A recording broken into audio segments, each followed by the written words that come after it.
آپ یہ فلم دیکھتے ہوئے کمرے کے اندر موجود نہیں بلکہ کمرہ آپ کے ذہن میں موجود ہے۔ اگرچہ آپ کا منظر جسم کو یہ بتاتا ہے کہ آپ اس کے اندر ہیں، مگر یہ یاد رکھیں کہ آپ کا جسم بھی ذہن کے اندر بننے والا عکس ہے۔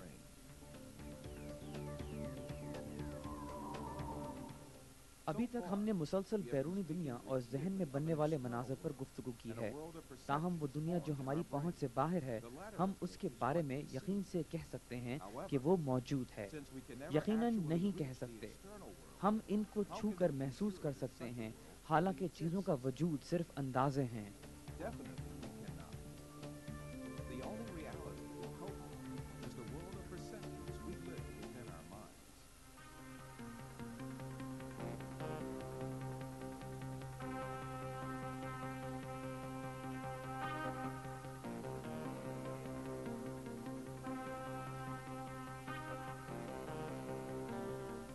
ابھی تک ہم نے مسلسل بیرونی دنیا اور ذہن میں بننے والے مناظر پر گفتگو کی ہے کہ وہ موجود ہے۔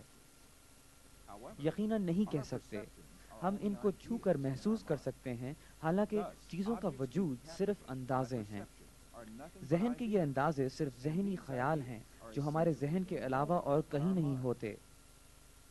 اسی طرح وہ چیزیں ہم جنہیں محسوس کرتے ہیں ایک خیال ہیں جو اندازے نے پہنچایا ہے۔ جبکہ یہ سارے اندازے اور محسوسات ذہن میں ہیں، تو کیا اس کا یہ مطلب ہے کہ ہم صرف ایک دھوکے اور فریب میں ہیں، کہ دنیا اور کائنات ہمارے ذہن کے باہر حقیقتاً موجود ہیں؟ یہ تصور کرنا کہ مادہ یعنی کہ میٹر ذہن کے باہر ایک حقیقی وجود رکھتا ہے، یقیناً ایک فریب ہے۔ ہم تک پہنچنے والے محسوسات کسی مصنوعی ذریعے سے بھی آ سکتے ہیں۔ اس مثال کو ذہن کی آنکھ سے دیکھنا ممکن ہے۔ پہلے ہم یہ فرض کرتے ہیں دماغ ایک وجود ہے اور اس کو باہر نکال کر شیشے کے جار میں زندہ رکھا جا سکتا ہے۔ اب ہم ایک کمپیوٹر لگاتے ہیں جس میں ہر طرح کی معلومات ریکارڈ کی جا سکتی ہے۔ اب ہم چیزوں سے متعلق تمام احساسات کو، مثلاً عکس، آواز اور بو کو کمپیوٹر میں ڈال دیتے ہیں۔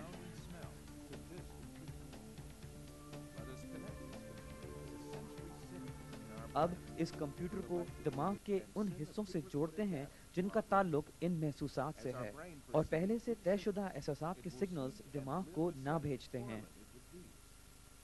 دماغ یا ذہن ان ساری چیزوں کو محسوس کر کے اسی کے مطابق عمل کرے گا۔ اس کمپیوٹر کے ذریعے ہم دماغ کو اپنا ہی عکس بھی بھیج سکتے ہیں، یعنی دماغ کے ان حساس حصوں سے متعلق الیکٹریکل سگنلز جیسا کہ نظر، سماعت اور چھونے کی صلاحیت، یہاں تک پہنچنے پر ہمارا ذہن اپنے آپ کو آفس میں بٹھایا ہوا ایک بزنس مین سمجھ رہا ہوگا۔ یہ خیال اس وقت تک جاری رہ سکتا ہے جب تک کمپیوٹر سے احساسات منتقل ہوتے رہیں۔ ہم کبھی یہ نہیں مانیں گے کہ ہم صرف ایک ذہن پر مشتمل ہیں۔ ہم کبھی یہ نہیں مانیں گے کہ ہم صرف ایک ذہن پر مشتمل ہیں۔ یقیناً ہمارے لیے یہ بہت آسان ہے کہ ہم اس بات سے فریب کھائیں کہ ہمارے اندازے اپنے اندر کوئی ٹھوس حقیقت رکھتے ہیں۔ ہمارے خوابوں میں بالکل یہی ہوتا ہے۔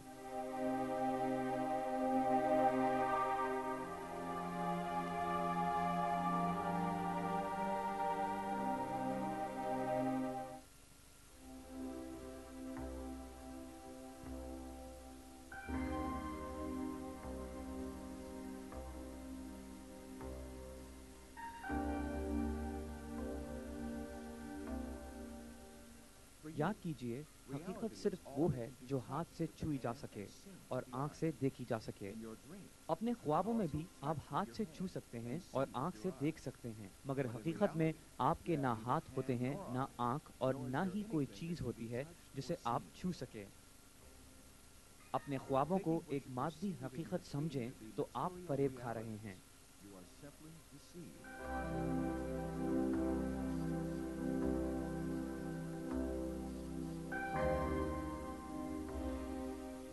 مثال کے طور پر ایک شخص جو بستر پر گہری نیند سو رہا ہے، خواب میں اپنے آپ کو وہ ایک بالکل مختلف دنیا میں پاتا ہے۔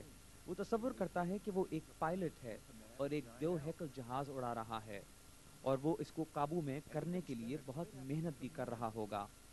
حقیقتاً اس آدمی نے اپنے پلنگ سے ایک قدم بھی باہر نہیں نکالا۔ اپنے خوابوں میں وہ مختلف جگہوں پر جا سکتا ہے، دوستوں کے پاس ان سے گفتگو اور ساتھ کھاتا اور پیتا بھی ہے۔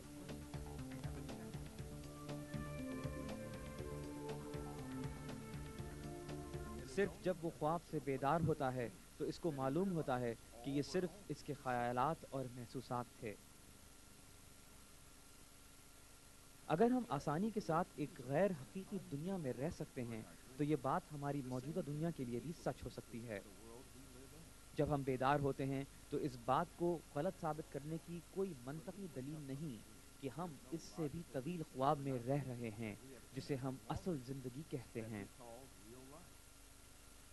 وہ وجہ جس سے ہم خواب کو حقیقت سمجھ رہے ہوتے ہیں دراصل ہماری عادتوں اور تعصبات کا مرکب ہے۔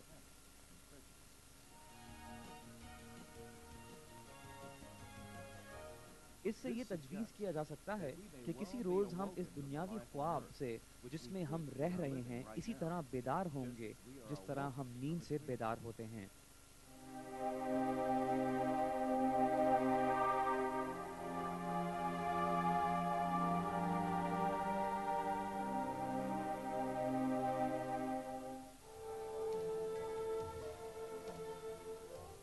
ان تمام موجود حقائق کے بعد بنیادی اہمیت کا سوال اٹھتا ہے۔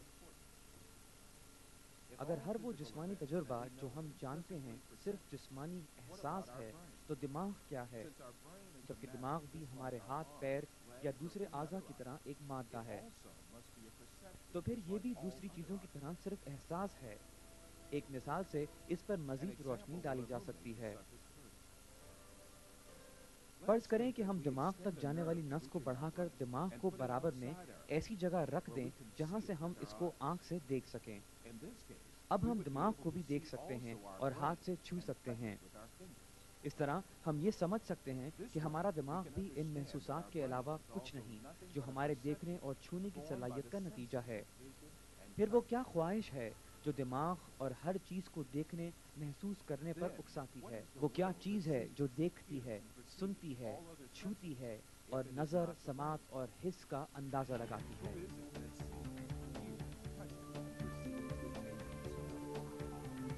وہ کون سی شے ہے جو سوچتی ہے، دلائل دیتی ہے، محسوس کرتی ہے اور سب سے بڑھ کر یہ کہتی ہے کہ میں ہوں؟ ہمارے عہد کا ایک دانشور پال پریمر یہی سوال اٹھاتا ہے۔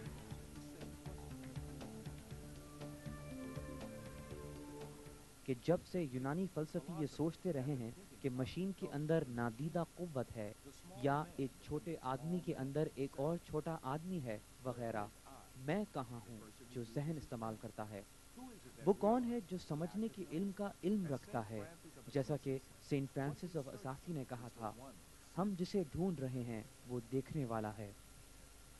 در حقیقت اگر کوئی انسانی جسمانی وجود دیکھنے اور سننے کی صلاحیت رکھتا ہے تو